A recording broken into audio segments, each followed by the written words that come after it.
We're moving right along. This is question number 3. So these are integrals from 8.3.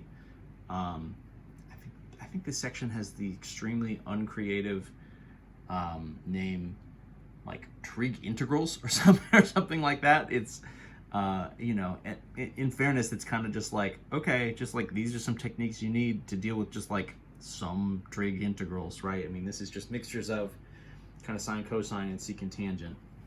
I don't know what else you're going to call them besides trig integrals anyway, so I guess it is what it is. So for us, we had a couple different cases for all these different setups for sines and cosines. The kind of best case scenario, and this is what we have here, is having an odd power on one of them. So in this case, sine to the 5th, right? So the 5th power is odd. What that means, sine to the 5x, I mean, that would be, what you want to do is kind of break this up into squares. And then in particular, you want one sign left over on the end. We have, from there, right, a number of different kind of Pythagorean identities. The goal here is to sort of take one sign left over and then convert both of these sine squares into cosines. So our Pythagorean identity says sine squared is 1 minus cosine squared. So then this kind of rewritten would be 1 minus cosine squared times 1 minus cosine squared times this original sine x that I want to leave. I want to leave that one alone. So then the integral is going to become, so then I guess this is a little bit longer, and I'm going to break it apart. So sine squared and sine squared, so that's going to be, right, 1 minus cosine squared, 1 minus cosine squared of x. This cosine squared is still here, so that's another one. And then what I did, right, so that's sort of 2 and 4 sines. The 5th one, I'm going to pull all the way out here to the end, and it's going to kind of group with this dx.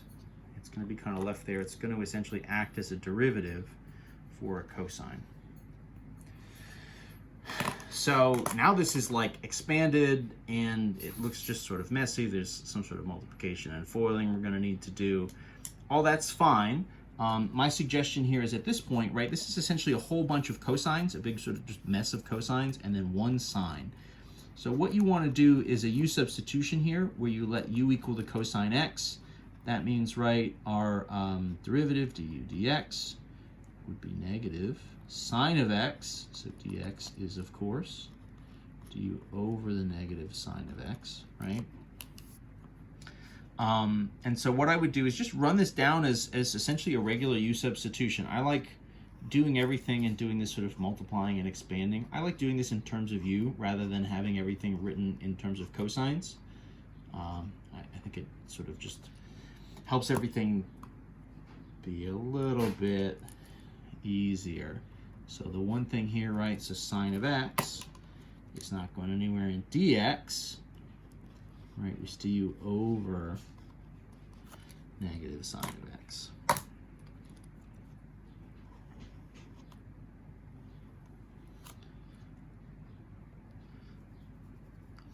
So then, right, sine cancels sine, there's a negative here. This stuff needs to be kind of distributed, right? So this is negative. What's this going to be?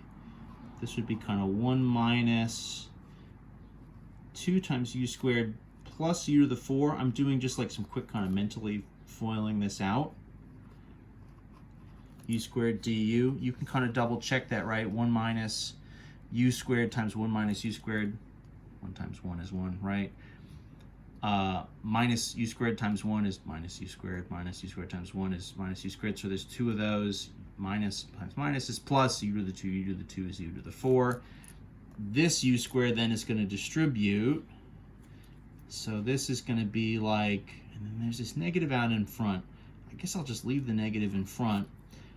This would be u to the 2 minus 2u to the 4 plus u to the 6 du. And at that point, right, I've actually expanded this and simplified it enough that I can sort of do the antiderivatives, and I'll carry this negative through. So this would be negative 1/3 u cubed minus minus, so then that'll be plus 2/5 u to the 5, right, matching my powers and my denominators, and then minus carries through 1/7 u to the 7 plus big C. Good to go. So last but not least, let's just sort of reinsert, right, my u values here were cosines. So I'll leave just a little more space. And so my final version here in terms of the original trig function, so negative 1/3 cosine cubed of x plus 2/5 cosine to the 5 of x minus 1/7 cosine to the 7 of x plus big C. And that'll be that. So that's 3a, right? So that's sort of sines and cosines. If either the sine or the cosine has an odd power, that's the kind of strategy we can use. That's what we've got. Let's get greedy. Let's do 3b. Let's see if we can squeeze this in. This is the integral of sine to the 4 of x dx. So literally what I just said is if you have an odd power on either the sines or the cosines, then you're good to go. This is exclusively an even power. We don't even have a cosine here. So what I need to do is I have even powers, right? If I'm stuck with even powers, I need to use, pardon my hand, I need to use those half angle formulas. I'll kind of write them here. So for even powers only, you're going to use, so the formulas are sine squared is 1 minus the cosine of 2x over 2. And cosine squared is going to be 1 plus cosine 2x over 2.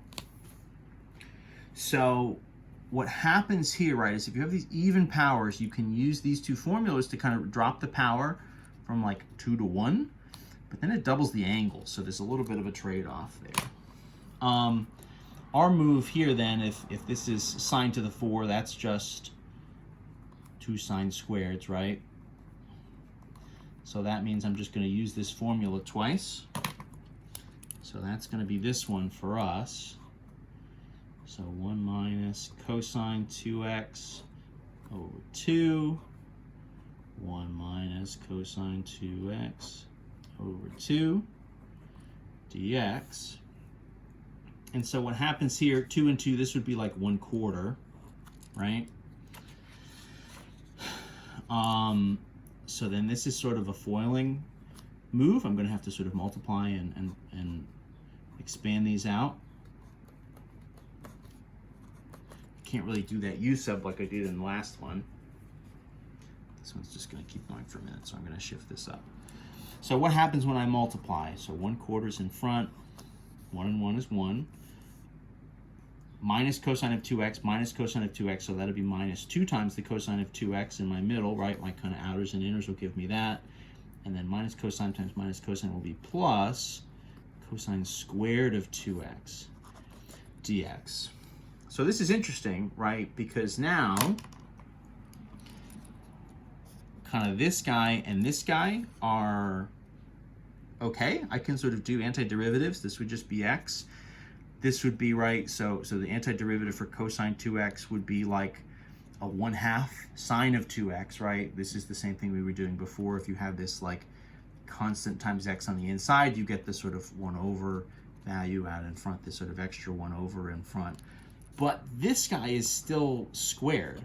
So I actually need to do a second round of this, and I'll use the cosine version now, right? So then this is going to become for us, what's the best way to write this? I mean, I guess just sort of as it is.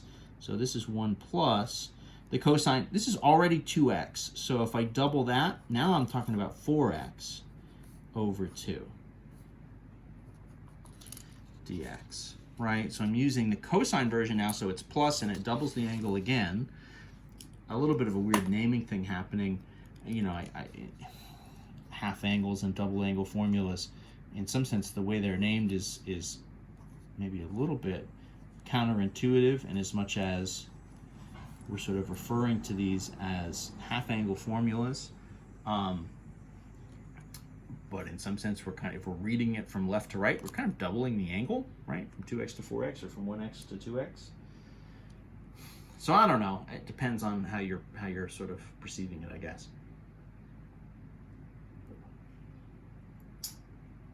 Whether that's a double angle or a half angle.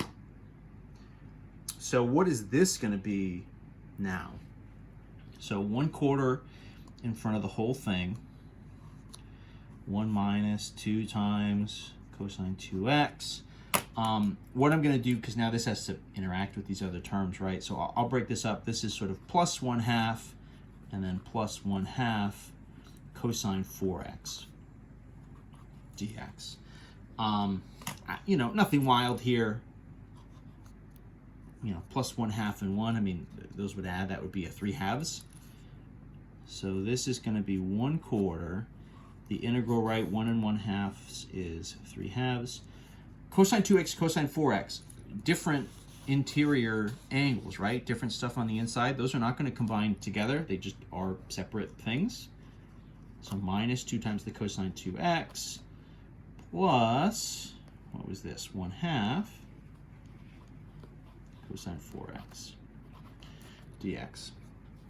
And then from there, we're able to, at this point, just run anti-derivatives. Each of these has a pretty reasonable, pretty fast antiderivative.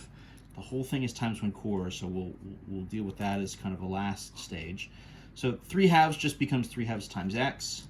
So minus, so this will be 2 times 1/2. And what was this? Minus, so cosine goes backwards to sine of 2x, right? So cosine to sine 2x with the 1/2 in front. Cosine again is going to go backwards to sine, so 1/2 in front, but now times 1/4 sine of 4x, whole thing in parentheses, plus big C. So now just a matter of cleaning up all these fractions, of which there are a ton. So then this is going to be, in the end, 1/4, 3/2. So that's 3/8 x.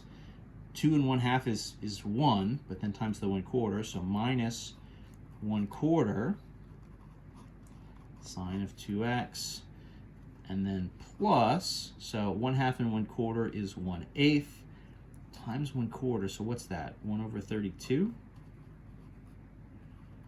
times the sine of 4x plus big C.